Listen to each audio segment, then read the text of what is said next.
Hello, everyone. It is us at the Northeast Georgia History Center. I'm Glen Kyle. I am Marie Walker. And we have a fantastic and fascinating story for you. Marie, what are we going to be talking about today? Today, we are going to be talking about the history of museums. Because we're in a museum. That's right. How did we get here? We were not born here, contrary to popular belief. And museums have not necessarily always been with us or available to the public. It's it's an interesting thing. Museum. What is a museum, right? And we've actually been doing this for quite some time, and we've never really addressed that, because I think it's a very fundamental thing to say. We say we're the Northeast Georgia History Center. We have a museum here. What does that mean exactly? What does it mean? It could mean multiple things to multiple different people. There are different definitions for a museum. So there's the standard Oxford Dictionary definition, which is, it's coming. There we go. There we are. So we have the Oxford Dictionary, which says that a museum is a building in which objects of historical, scientific, artistic, or cultural interest are stored and exhibited. A fair definition. A very basic definition. That's what we do here. We have historical artifacts that we store and interpret and show to the public. And now we have the much longer ICOM, which is the International Council of Museums definition, which is,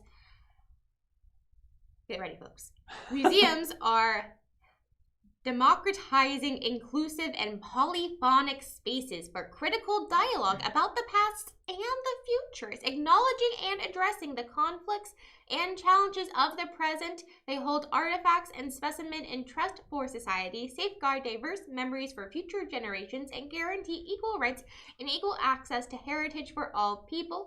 Museums are not for profit, which is the shortest sentence within that whole definition. They are participatory and transparent and work in active partnership with and for diverse communities to collect, preserve, research, interpret, exhibit, and enhance understanding of the world, aiming to contribute to human dignity and social justice, global equity, and planetary well-being. Which is a long definition. That is a long definition, and you can see that it has evolved over time, much like museums do. This is, I don't think we went into the research, but I do not believe this is the definition of ICOM for museums, say, 20 years ago. It was not. Probably not 10 years ago. They were trying to change it last year. Yeah, so, They debate and they change. It's an ever-evolving definition. Which is generally a good thing, I think.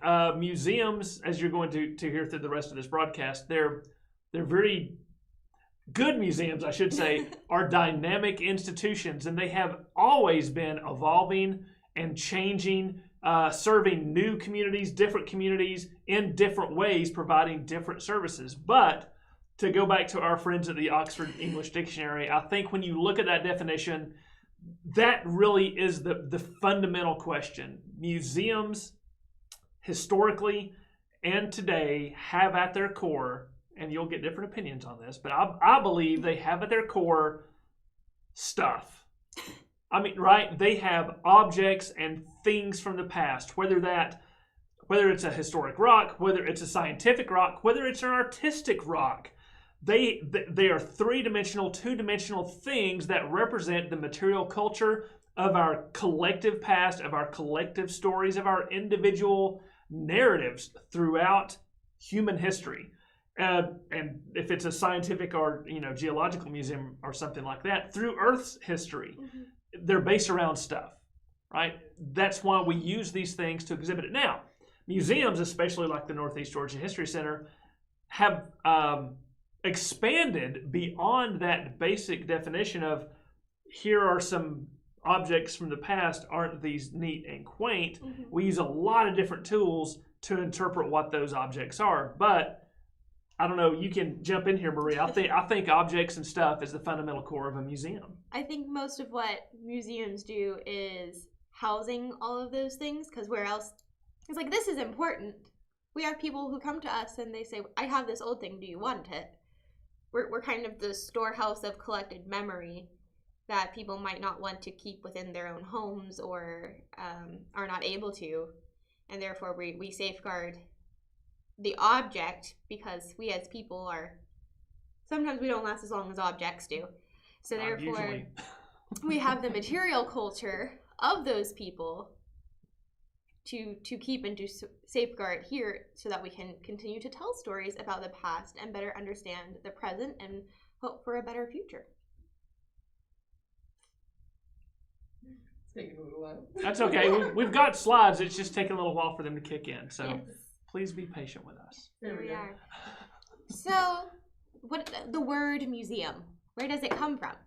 It comes from the Greek word mouseion, which means seat of the muses or place of the muse or residence of the muse. It has some different translations, but it's where the muses are. The Latin derivative museum seems to have been restricted in Roman times to places of philosophical discussion because in the, of course, ancient Greek and borrowed from the Greek-Roman tradition, the muses are otherworldly spiritual guides to help people think things, to see things anew, of wonder and of exploration and of discovery. So when someone would sit down and begin to compose a song or a poem, they would call upon the muse to inspire them.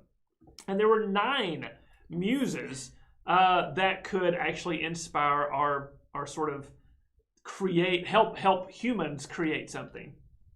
So you have Calliope, who was the muse of epic poetry, Clio, who is the muse of history, so I guess that's the muse of our history center. We have Areto, who was the muse of love poetry, Euterpe, who was the muse of music, Melpomene, who was the muse of tragedy. How about you take the rest Polyhymnia, the muse of sacred poetry. Terpsichore was the muse of dance. Thalia was the muse of comedy. And Urania was the muse of astronomy. And you're probably recognizing a lot of the root words in those that have come to us. Terpsichore, the muse of dance. Chorus, that word is in there. Urania, Uranus is in there as a planet. So you're starting to see that a lot of these classical roots are what still influences museums today. It is true. It is true. But I do think the Romans would disagree about your idea of museums having stuff. It's just a place of philosophical discussion. Well, as I said, museums evolve and expand in what they are. It's true.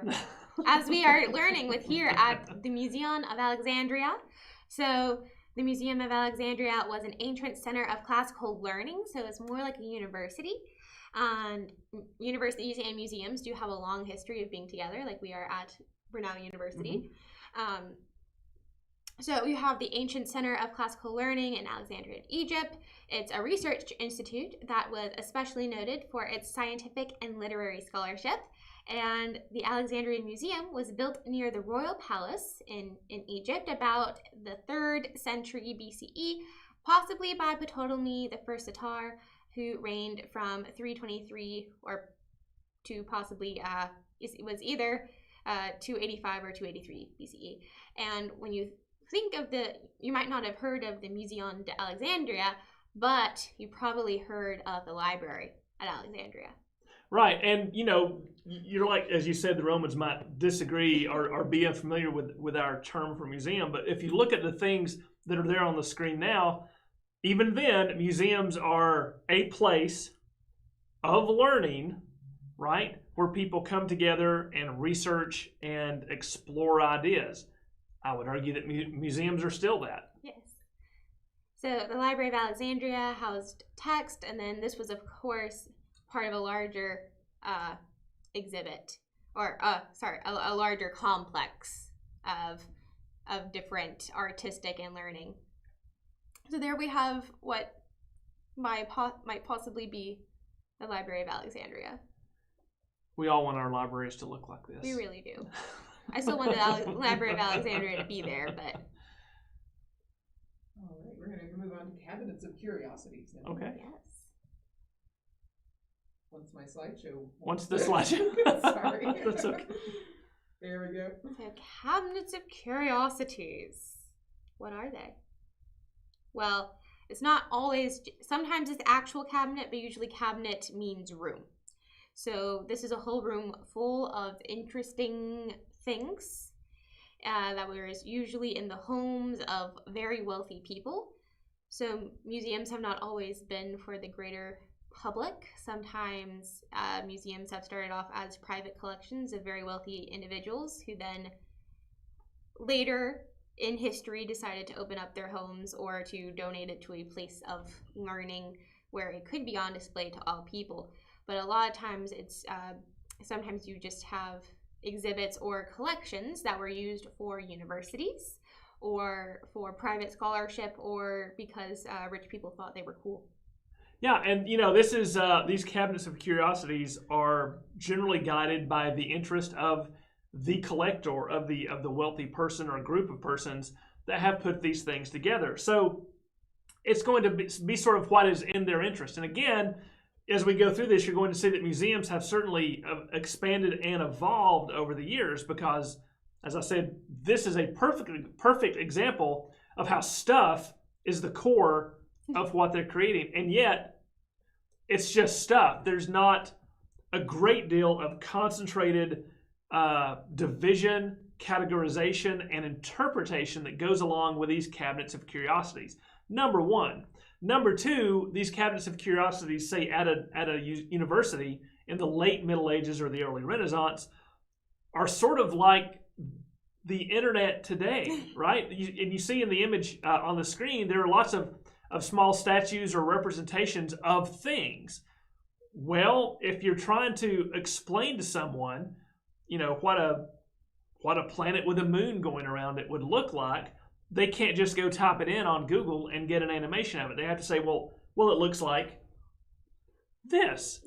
It would look like this. What do we think a human heart looks like? Oh, well, that looks like this. And so they are teaching tools, but they're on display in an uncategorized cabinet of curiosities. And you'll notice in this picture of a cabinet of curiosities, there is no interpretive text or label copy anywhere. No, none.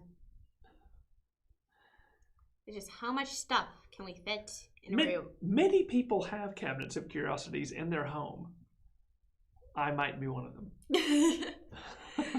So then, as we go to the first public museum, in 1683, a private collection of natural history curiosities was donated to the University of Oxford, where the collection was open to the public. And that is the Ashmolean Museum, named after Ashmole, who donated the collection.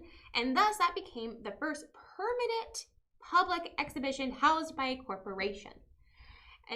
In the next century, the opening of the British Museum and the Louvre helped draw and dawn this new age of public institutions where people could go and see these public curiosities and things that they had never probably seen before. Or perhaps not even imagined. Yes, and right there is the entrance to the Ashmolean. That's one of my travel pictures from last summer. They have Pompeii inside? They did, actually. That was the Last Supper in Pompeii was their big exhibit. Neat.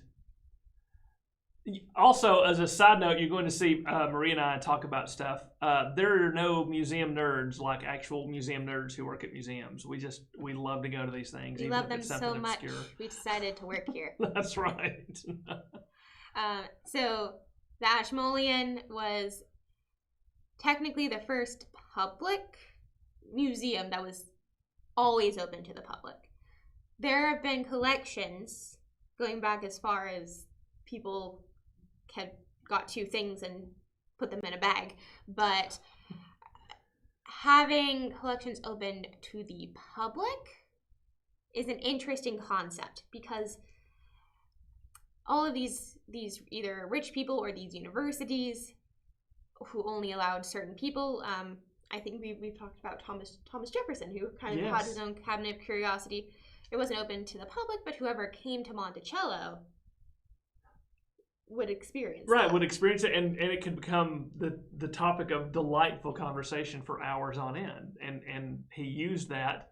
It's interesting. He used that collection he had in the foyer there at Monticello not only as a way to have discussion and a way to educate, but he was very much an advocate for America and the superiority in all ways of America over the old world, not just ideologically and in terms of even human existence, but the animals, the geographic aspects of America and everything. He wanted to use his Cabinet of Curiosities to further that particular narrative, which, again, a lot of museums still do today.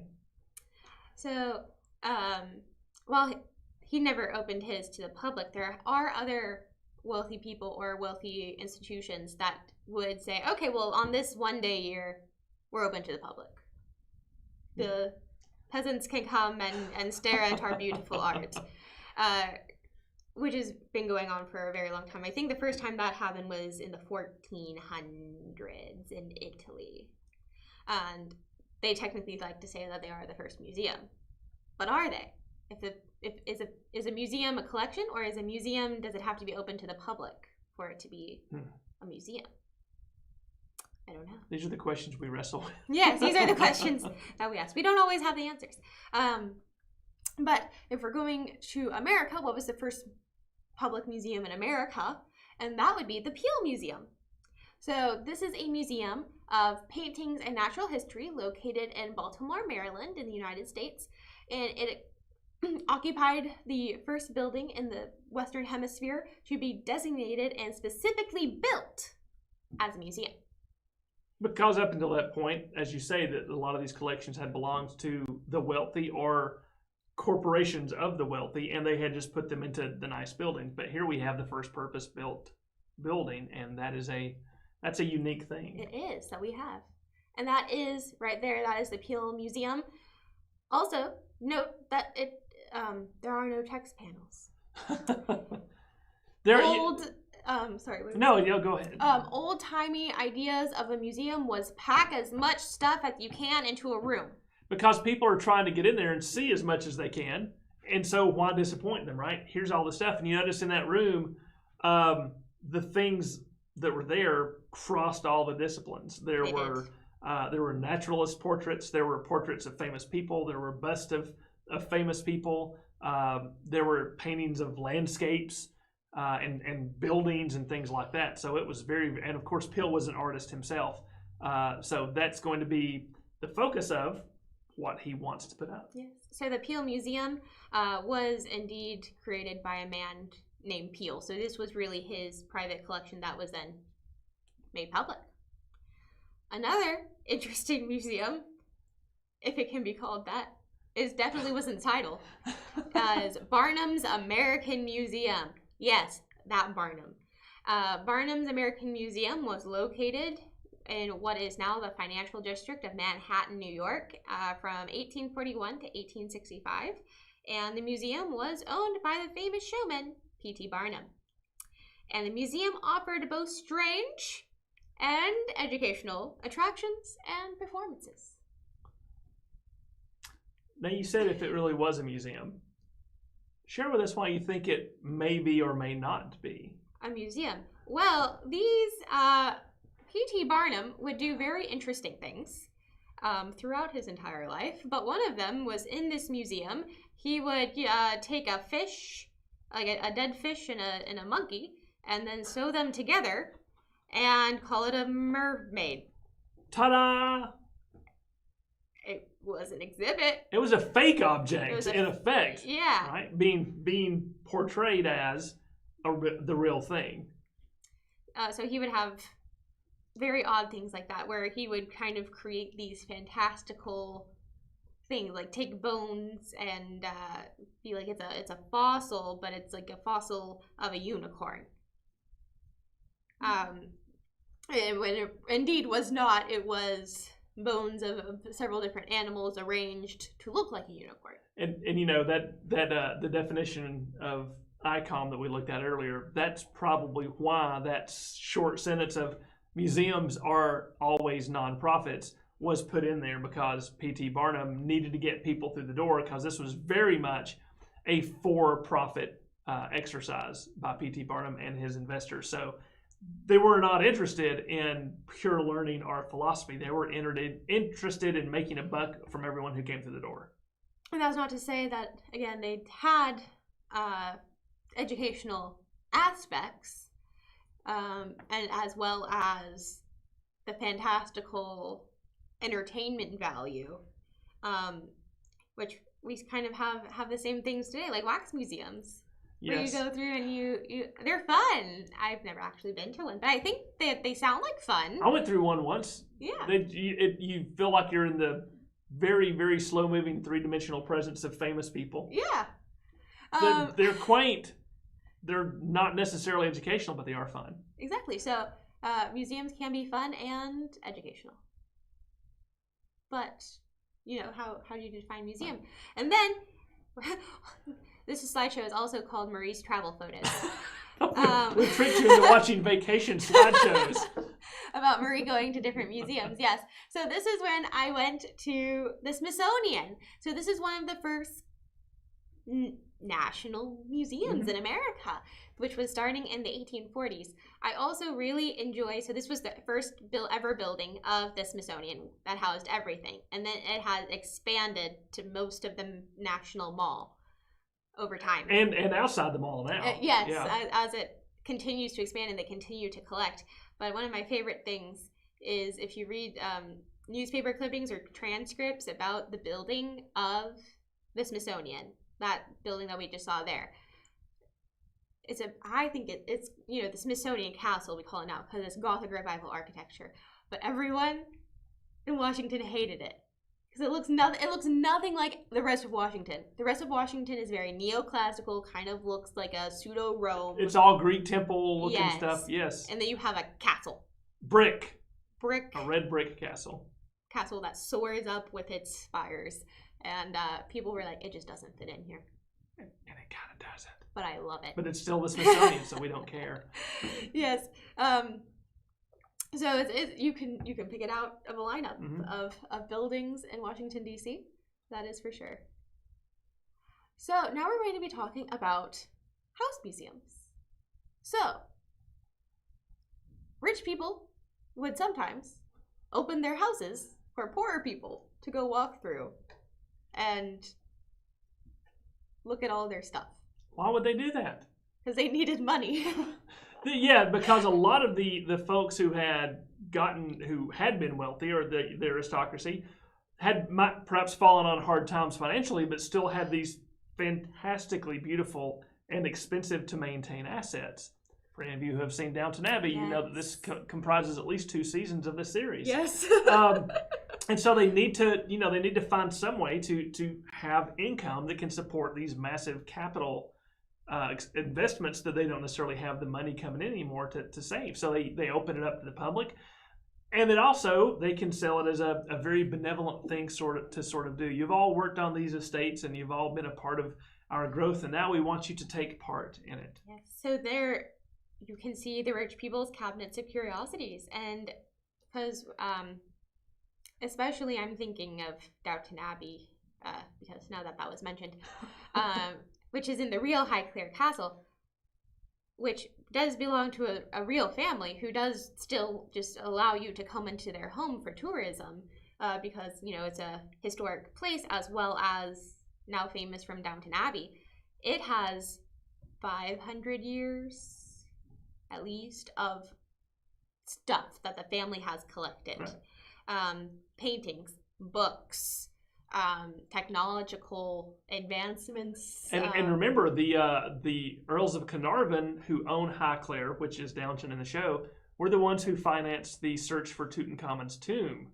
So they have collected a lot of interesting things over the years. Because, of course, there's that idea of the grand tour, which is very much, I think, a more high-class American thing in the 1800s. But I'm sure in Europe it was still a thing to go and to travel. And on your travels, well, what do you do but buy souvenirs? Mm-hmm. And when you are of that class. You can buy very expensive and historic, even in that time period, it could be historic, or, what am I looking for? Like, representative yes. of a quasi-museum collection. Yes. Yeah. To bring back into their home. And and just to sort of take just a slight side note, as we're talking about the history of museums and historic houses, as you rightly pointed out, most of the historic houses we think of are from lifestyles of the rich and famous. But is that really the story to tell? And they're beautiful homes, and we love to tour them. Biltmore Estate is near here. We like to go to our presidents' homes and things like that. And a couple of things, and I think we're going to get into this a little bit later. There were, for American history at least, for a large part of American history, these homes were built by, maintained by enslaved labor. So fortunately, telling that story along with these historic homes has certainly become recently an important part of their interpretive thrust, their interpretive methodology.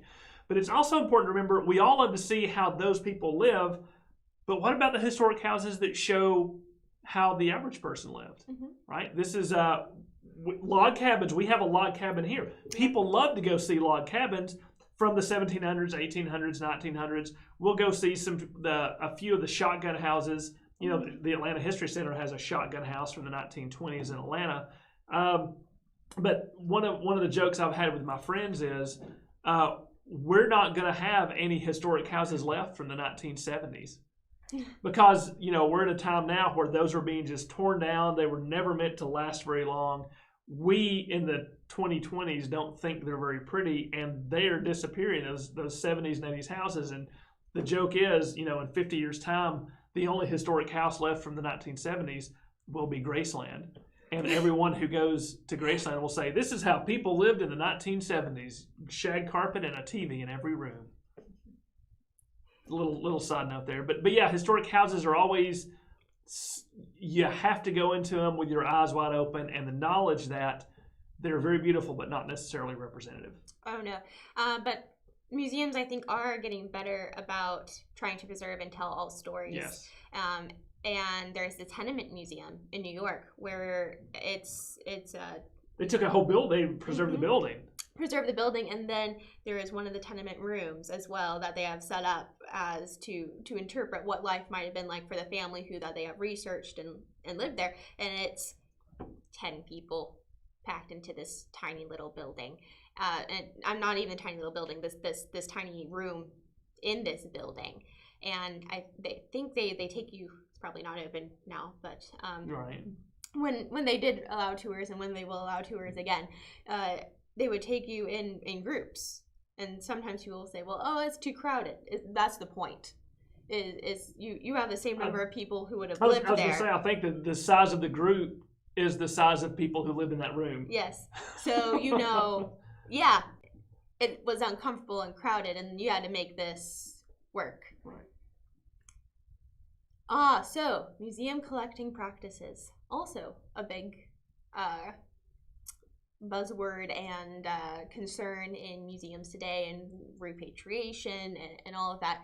And one of those that is always being still hotly debated is these marbles from the Pantheon in Rome, or in what was Rome, and or Greece. No, it was the Parthenon in Greece. Parthenon in Greece. Yes.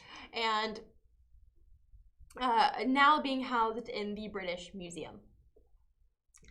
Would you like to take it? Well, no, it's so this is a larger issue that museums are certainly beginning to wrestle with, especially a lot of the larger national museums that have been around for several hundred years, like the Smithsonian, like the British Museum, like the Victoria and Albert. They acquired much of their collection from the days when the British Empire or what have you would have people going around to less developed countries, less wealthy countries within the British Empire. Archaeologists would go, and again, to the sort of the tomb of Tutankhamun really is the one that pushed this to not be this way. But they would see these things, and the British archaeologists would go in, they would look at them, they would save them, conserve them, they would go through all the trouble of digging them out of the ground, and then they would crate them all up and put them on a ship and very, very carefully take them back to the British Museum so that the British people could see them and learn about the history. Well, those are the old days of empire, and now the question becomes, can these things go back? Do they need to go back to where they belong to? And this isn't as simple a question as many people probably think it is, because on the surface, it is this country stole the cultural property of this other country, and they took it, and they need to give it back. Very clear, very moral, not much question. And yet when you start getting into the details of it, there are a lot of concerns that come along with it. There's, quite frankly, the money that has been invested in conservation and preservation of these items for a couple of centuries. There's also the concern of, if they are repatriated, does the original nation or the original peoples have the capability to continue to preserve them to the level and quality that they need to be to survive, right? This has been one of the questions, for example, with a lot of the Egyptian mummies that just flew out of Egypt in the 1910s and 1920s. Well, Egypt is now trying to repatriate those and come back. Here in Georgia, the mummy of Ramses II, it's been about 10 years ago, I think, but it did get repatriated to Egypt. But it was a long, drawn-out thing because the people who have them have cared for them. That's why they've lasted, and they want to make sure that when they go back, they will be preserved for future generations in perpetuity, because at a certain point, like the Elgin marbles, they're not just they're not just national treasures anymore. They're world treasures, right? They belong to the entire culture of the world, and they're touchstones for us. So these questions can become really, really complicated, and there's no good and easy answer. Sometimes doing the right thing would be doing the bad thing. Sometimes doing the bad thing would be doing the very, very ethically wrong thing. So is that about? It's a complicated question as well. And then what do you do when some countries believe that they have obtained things legally and one country thinks that they haven't? What do you do then? Right. If one country is like, well, no, we obtained these in a legal right way. We have a signed affidavit from the representative of your government that says we could take them out. And then the government today is like, well, they didn't have that representative, didn't have actual permission to do that. You might have forced them to do that, or long list of people disagreeing and about who's right and who's wrong and who has this stuff, and the paper trail that it left, or the non-existent paper trail. That's why museums are usually, especially nowadays, very closely monitoring the paper trail of how they collect things and where things come from. And that segues very nicely into a very important point about modern museums, both large like the British Museum and the Smithsonian, and even smaller like us. The profession of museum professionals, the concept of someone who works in a museum for a job, for a career, as someone who understands it, has also evolved with the more complex expansion and evolution of what a museum is. Anyone could run a museum back in the day with cabinets of curiosities and things like that. But as we've really come into the 20th century and now the early 21st century, it requires a very specific set of training and different specialties within the museum field to kind of make everything work. And not all of those get to do the cool history stuff or the cool education stuff. Some of them are very, very technical. Some of them are scientists. Some of them are legal counsel. Some of them are marketing. Lots, for the bigger places anyway.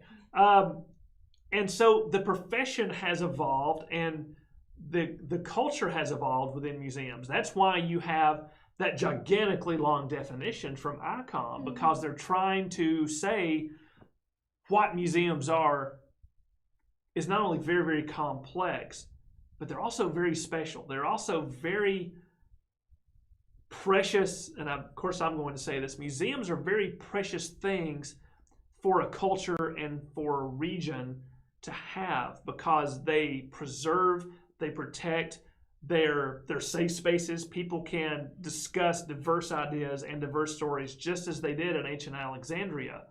And that really has to be that public trust has to be very carefully maintained. We take that very seriously here, even though, we're a very small place and only have 4.5 employees. Half? Well, our bookkeeper only comes in a couple hours a week. Oh, okay, there you go. We'd like for her to come in more, because that would mean we have more money, but that's a totally different issue. But yeah, so museums, large and small, have definitely evolved. And when Peale opened his museum in the early times, oh yes, there's a picture of us, the Northeast, with our historic structure. We do, because we are a museum who also, we do not say that we are a historic house museum, but we do have a historic house at our museum. That's right, at the History Center, right? We're a history center. We have museum exhibits and galleries. Mm-hmm. We have gardens. Yeah. We have 2 historic structures. And we have a fantastic education department. And the other one that you can't see because she's back there doing the important things. You can't just house the stuff anymore. The objects are still the core, but they're only useful if you can tell stories with them. Otherwise, they're just stuff on a shelf collecting dust. And the picture you see now is the White Path Cabin. It is a historic house. It is an historic object. It is a cultural touchstone for a variety of different diverse communities. And it is an interpretive tool that we use almost every time the public comes in, right? I mean, tell them what you were doing just today, Marie. So this morning, for the first time in many, many months, we had our first small on-site tour group with lovely homeschoolers. And today I showed them how basically farm life might have gone on the early frontier and mid-1800s Georgia. So I talked about spinning and weaving, something that a lady might do in that time, and then I showed them around the cabin itself, and they, you have to go get water from the well. There's not a sink in here. Right. We have a bucket with a washboard that you have to wash your clothes with, and to cook. I said, and here's where you would cook, and someone said, well, that's the fireplace. I'm like, yep, you would cook over the fireplace. That's how you would do your meal. So just seeing how life would have been different, and how our lives are very much different in different time periods. And we also had our wonderful blacksmith Marie Bartlett come and do a fantastic demonstration there on our other historic structure, right, in the blacksmith shop. So we're very fortunate here. Even though we're small, we have a lot of different tools at our disposal, because our mission is to preserve and share the history of Northeast Georgia and to be our community's gateway to history education. And that means we have a lot of different things on site. We have, at the core, our stuff, right? That's how the place started. And we put the stuff in exhibits and in galleries, which you see there on the screen, and we tell stories with the stuff in display cases and in exhibits. You'll notice we do have text panels. And you can see we have not just stuck as much stuff as we possibly can in a room. The stuff has room to breathe, room to tell its story, room to inspire different conversations, as well as interest in material culture and creation. And we have a lot of other things at the Northeast Georgia History Center too. We have educational programming. So it's not just the stuff, it's also telling the stories and doing a lot of hands-on things, because, I mean, let's face it, a lot of us went through school and history was memorizing dates and reading books. That's no good. So we have programs that are hands-on. Marie's in charge of those. Tell us how we do those, Marie. Yeah, so we do those through historical interpretation, where we try to create an experience, an emotional connection. Usually we try to make it a good emotional connection, but sometimes history is full of a lot of really awful things. There are going to be things that make you sad, mad, and angry, and as well as thankful that you live in the 21st century sometimes. So we go through, we usually, as you can see, we have David French there, one of our wonderful historical interpreters, dressed up in historic garb. So we do that by trying to transport people. We dress up. We show what life would have been like. We try to create a little bit of a time machine where people can go back and see how life would have been different. And I think understanding how different people that existed in different times had different lives also helps us understand how people in your same time can also have a very different life and experience from you. Exactly.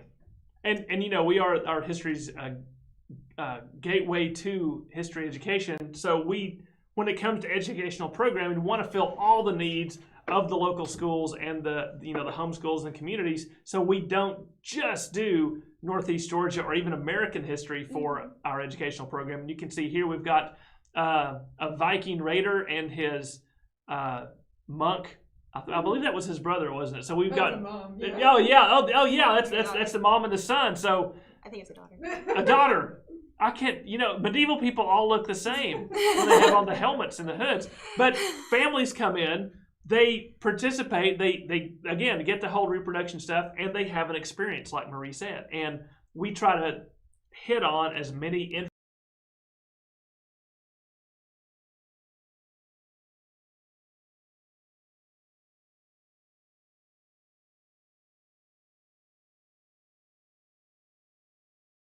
and to have that as part of your experience now too. It's a little bit of a shared experience with someone through time, which is really hard to do because that time does no longer exist. We just have the material culture from it.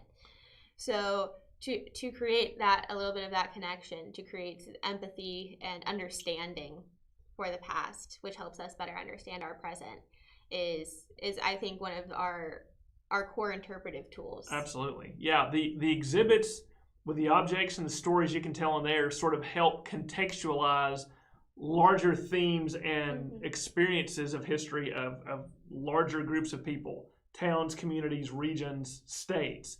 And when you come for the educational programs, we really try to focus, as you say, on those personal experiences and individual appreciations of what the past must have been like for those people who lived it. And with that sort of dual approach to history, with the objects in the galleries and the contextualization and the hands-on experiential teaching that we do here, that's what obviously we think a museum should be. It seems to work pretty well. We've got a lot of great supporters like you that help us get through that. And so, we're a long way from the Library of Alexandria, both in time and space. But here we are in Gainesville. We're in Northeast Georgia. And I think we're getting ready to where we're able to answer some questions.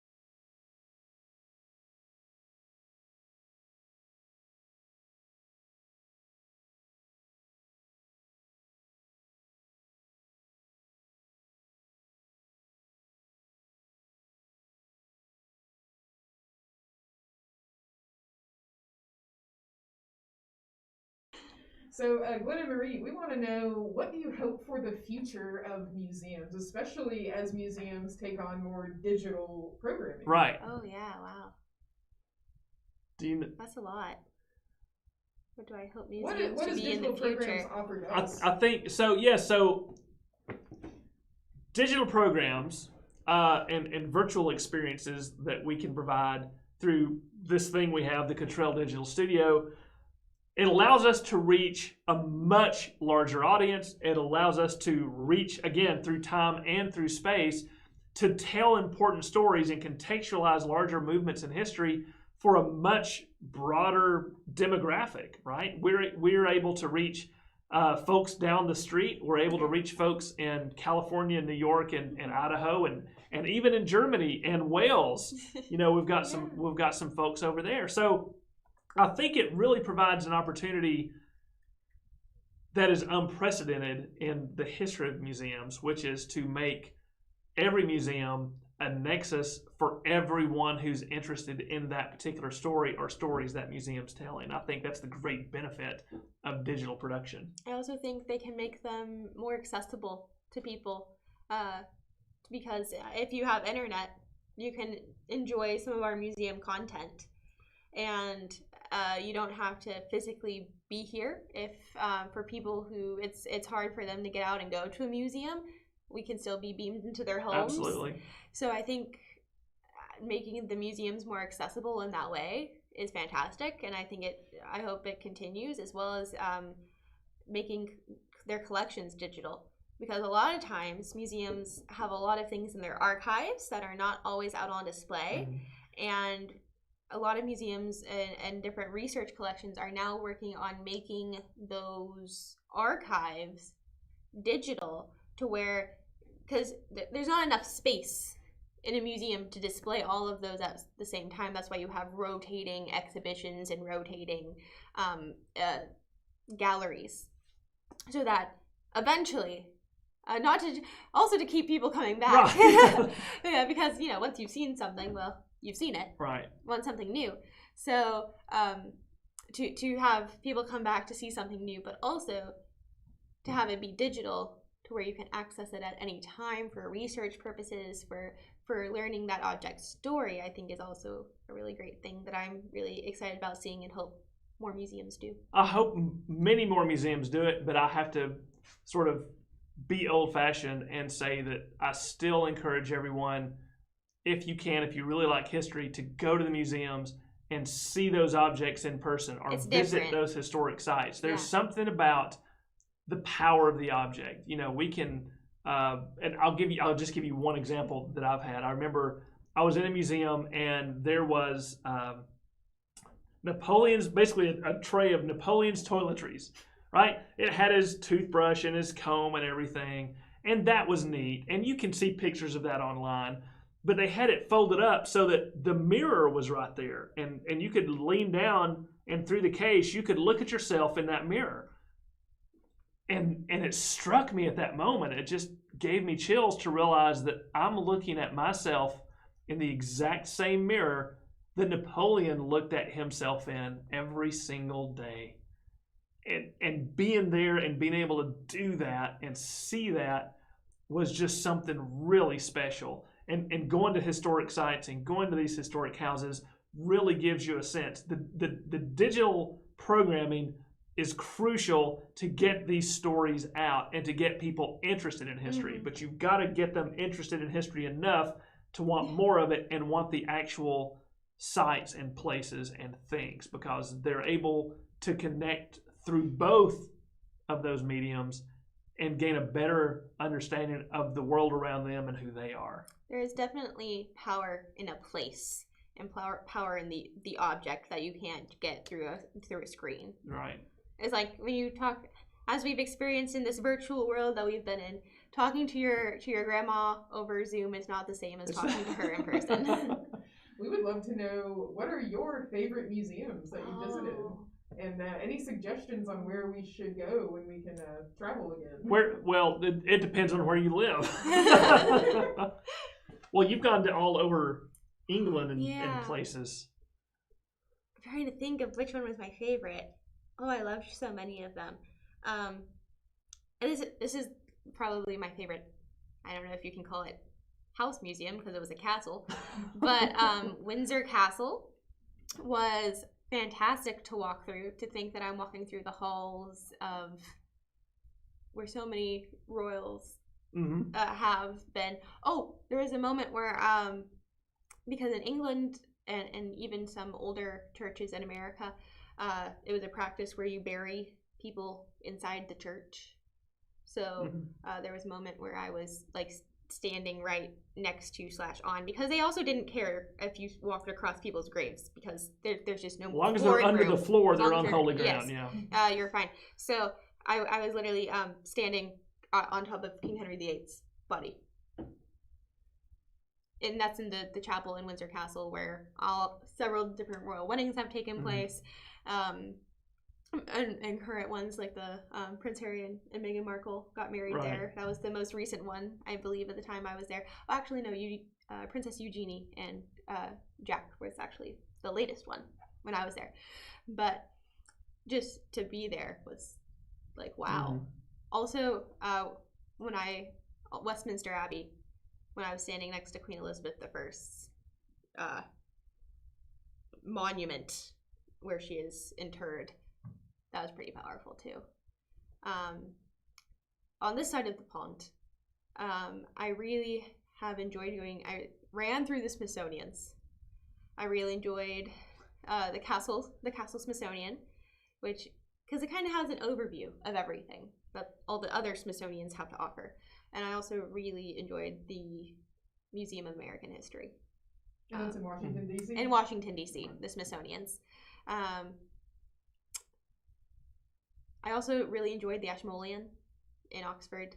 That was amazing. They had so much from everywhere. I think I spent multiple hours just walking through there, and I still didn't feel like I didn't read every single text panel, because otherwise they would have locked me in there overnight. But it was really fantastic because they had these Greek marbles, they had teapots, they had literally everything. They had one of the capes, or that Pocahontas' father had given. I think Radcliffe, who had then taken it back to England. It ended up in the Ashmolean. So everything. They had like things from America. They had things from all over the world. That's the trouble with England. It's one big museum. It really is.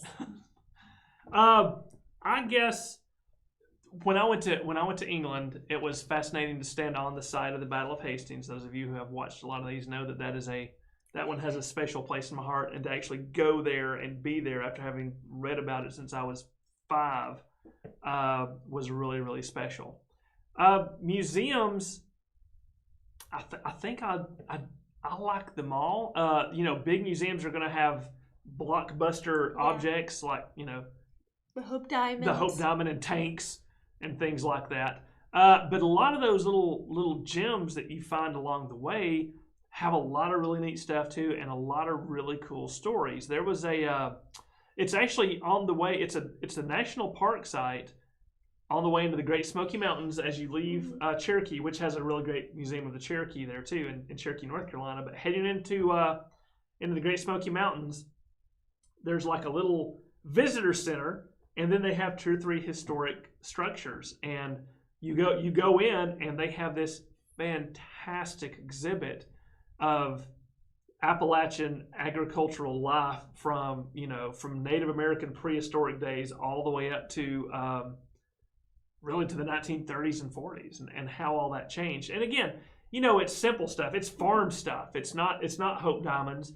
and tanks and historic houses of the wealthy, but like Biltmore. Also that you could go visit. Yes, but just that workaday stuff is just, it's fascinating. And like when you go to Biltmore, because when you're in museums, you're kind of spoiled. When you go to museums, you're not only looking at the stuff, you're looking at how it's displayed, you're looking at traffic patterns of the public to learn and see, I like the way they did the lighting there, and you're peeking behind stuff saying, I wonder how they mounted this. So it kind of spoils you on one hand, but also when we were at the Biltmore, I was kind of watching the traffic patterns and watching how long people stayed in different places, and people were staring at the grand staircase and the dining room and everything.